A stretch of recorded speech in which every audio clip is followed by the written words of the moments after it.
How you going, guys? And thanks for joining us on these email videos. Yeah, so I've got some really good information coming from the big meeting we had at Theberton, but also just some information from interaction I've had with guys, I suppose, over the last couple of weeks and etc. So starting with that, probably one of the best ones I want to talk about is I had a fella in my office and he was really annoyed with a customer, and I said, well, why don't you just get rid of her? Like, why is it taking so long to get rid of her? And it still amazes me to this day how long or how much you guys put up with before you get rid of a client. I mean, you're not desperate for clients, so why do you hang on to them for so long? And this guy, really nice guy, I think, to some degree, because he is such a nice guy, he doesn't want to get rid of them, but they end up abusing you always. That 1%, that client that you really hate, the best thing you can do for your business by far is get rid of that client, because that one client causes you 50% of your mental space. Yeah, so get rid of them, man. So easy. And felt like a relief afterwards, right? So that was interesting.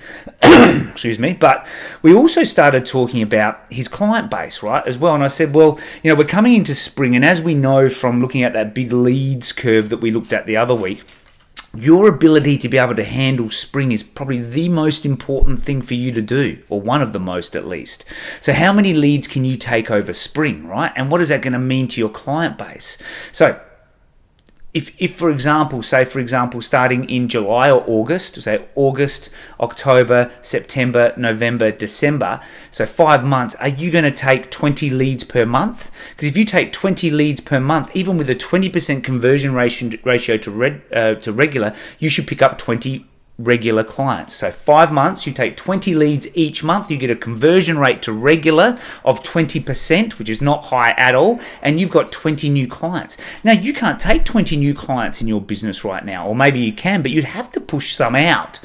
So how do you do that, right? So we're talking to this fella, let's call him Terry, and he said to me, listen, I love all my clients. I said, yeah, but mate, you've got to pick some of them that are underperforming. So what's it going to be? Is it going to be, of the three things, there's three things to discriminate against a client on. First one is price, obviously. The second one is additional services. How many additional services they give you, if they give you none. And the last one is if they've put you off over the dry period, right?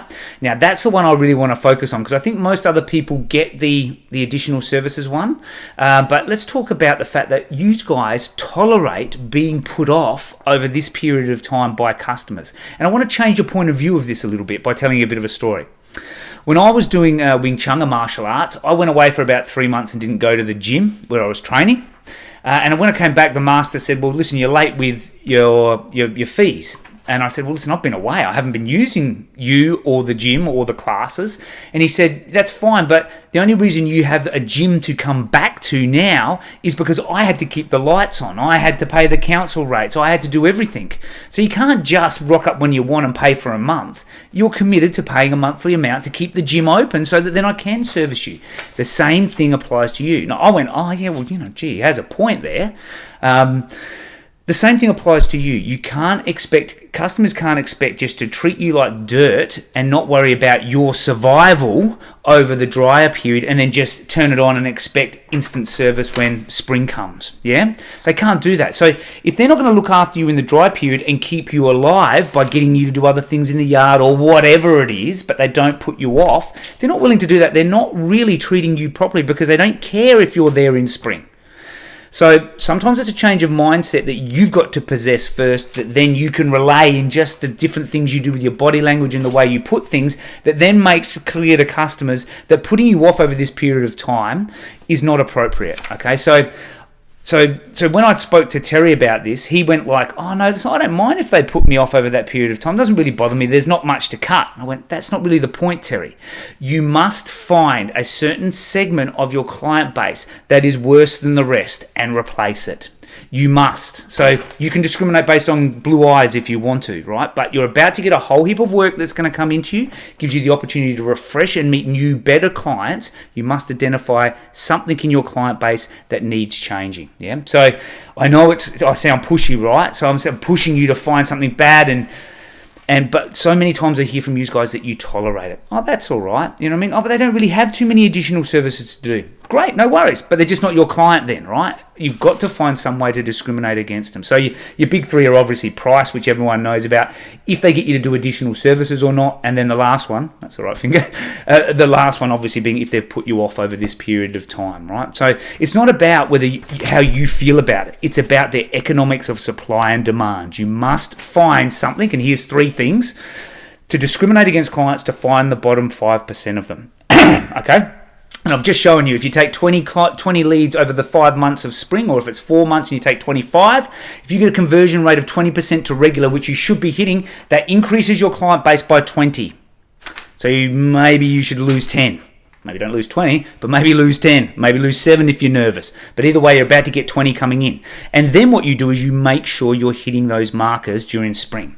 There's no use at the end of spring, as we know, as we've just experienced, as we can just learn from. There's no use getting to that dry period and going, I didn't even take any leads, so I don't even have a database of people to call, which is kind of like number 2 on the list of things you got to do if you need work. You know, the first one obviously being calling them back, but calling back after every 3 weeks. But the second one, or maybe even the first one, is your database, calling them back up. Leads you've paid for in spring because you've managed to be able to take leads during spring because you've prepared properly in terms of client base, equipment, trailer, etc. Cool. So pre-spring, yeah, your ability, as we saw with that graph, everyone goes, oh, I would like more leads. Yeah, absolutely. To get more leads, there's no use saying I want more leads when everyone wants leads. You've got to free yourself up and take advantage of spring. When it's raining it in, you need to be able to have a bucket to collect it. There's no use getting a bucket when it's dry. Yeah, cool. That's probably enough about that. One thing that did come up as well, which is great, which is taking a bit of legs, is the Square Reader and the use of that as in your business to process credit cards. But also it writes out the invoice for you and sends it to the customer as well, and it grabs all your contacts out of your iPhone because it's on an app on your iPhone. So thank you very much to Shane Stagalis for talking about that. We've brought it up a few times. He's now implementing it very effectively in his business and gave a little demonstration to us as well about that. So I would encourage you, if you haven't looked into the Square Reader, to do it. I understand it's a gradual process of transferring some of your clients across onto credit cards, but it's well worth it. It's a transaction cost. I'm pretty sure there's no monthly cost associated with it, so you can start to do it slowly and use it in particular situations where you're a bit worried about getting the money, etc. as well.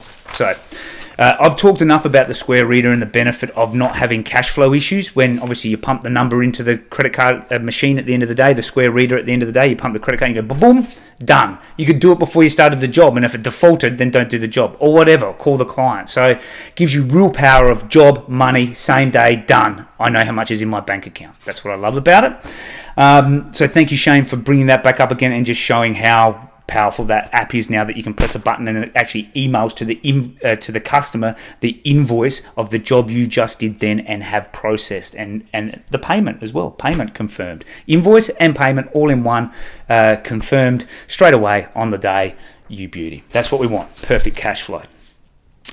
Nice. What else did I talk to? That was I talked to Alistair about that. So thanks, Alistair, for bringing that up and reminding me about it. I did talk to a couple of guys about their ability to prepare for spring. Obviously, leading off of that leads chart that we looked at, and how do I get more leads on an annual basis, and preparing yourself for spring. And we had some other things like, what have we got here? Pre-season work, adjusting your local and your all, okay? So once it starts to hit in, spring starts to hit in at maybe the end of this month, we'll notice a pickup. We've probably already noticed a pickup, to be honest with you. Think about your local and your all and how you could reduce it down in terms of size. Remembering, a lot of guys I talked to, like when we just went to the Southey meeting, I won't cover that in this one too much. That'll be the next one, the next video I do for next week. But a lot of guys, not that busy. Oh, that's really good. I said, well, man, you've passed the worst of it right now. But if you didn't really even get affected by it, because it was a pretty drastic summer, if you didn't get affected by it and you got a full client base leading into spring, once again, you're at risk of not being able to take enough leads in spring. Because you won't put down for work, and then you don't take enough, you don't refresh your client base, and you will be in the same position this year as you were last year. And we're not in business to be in the same position in 2019 that we are, or 2020 that we are in 2019. We are here to improve, right? So you can't do that without taking leads. You can't take a lot of leads, or a good share of leads, unless you prepare yourself for spring. I said that enough? I think so. It's your business, of course, right? Cool.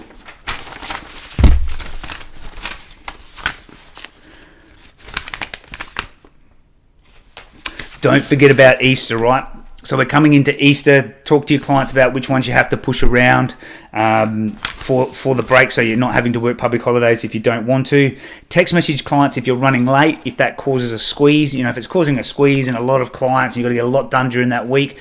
Message clients and tell them that you're running late. Put notes on jobs. You know, that's the next sentence that comes from that one, isn't it? Don't forget when you're meeting clients, and particularly when you're setting it up right from the start. I will be here. If it's a regular client, I'll be here on the Tuesday. If I'm not here on a Tuesday, don't worry. It's outdoor. I work in the outdoor, right? So I'll be here on Wednesday if I'm not here on Tuesday, because it's maybe rained or it's too hot or maybe something's gone wrong with my equipment. But don't worry, your lawn will be done Tuesday or Wednesday. So the best you can do that, it gives you flexibility in your business, so then when it comes to spring as well, that you can put clients off. Yeah, a job just comes in, they need it done straight away, cha-ching.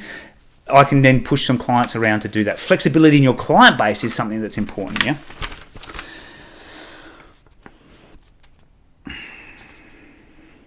We talked a little bit about adding notes to the bottom of invoice pads as well, like your invoice that you write out in terms of identifying something in each property that you need to do as an additional service. But we're past that period of necessary advice on how to get more work. But that definitely is one way, obviously, is to find an additional service at each person's property and communicate it to them.